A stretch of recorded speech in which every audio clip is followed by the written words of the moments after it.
Patok daw ngayon sa mga mahilig sa diving ang napakalino na tubig sa Siargao. Pero kung food trip naman ang hilig nyo, tiyak matatakam kapag bumisita sa bayan ng Zamboanguita sa Negros Oriental. Sa dami ng pwedeng subukang pagkain doon. Balitang hatid ni Lala Roque.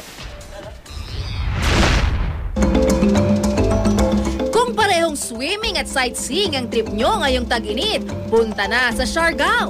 Sa bayan ng Pilar, dinarayo ang Magpupungko Rock Formation at Blue Lagoon. Main attraction ng malaking bato na to na nakapatong sa mas maliit na bato. Bukod pa sa makapigil hiningang tanawin at tiyak na patok sa mga turista. Super nice, amazing. Nakaka-inlove yung place. Binabalik-balikan din sa Magpupungko ang crystal clear na tubig ng kanilang Blue Lagoon.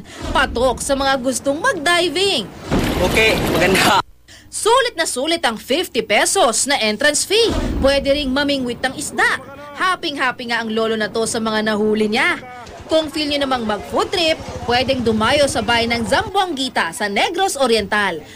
Lantakan ng lechon, kilawin, tinola at inihaw na isda. Siyempre, di rin mawawala dyan ang mga pampalamig tulad ng halo-halo, ice candy at ice scramble. May bilihan din ng isda, alimango, samot-saring gulay sa murang halaga.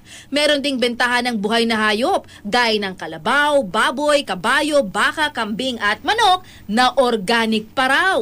Pero kung gusto nyo pa rin mag-swimming, nasa paligid lang ang magagandang beach tulad ng sa Apo Island. Lala Roque, GMA News.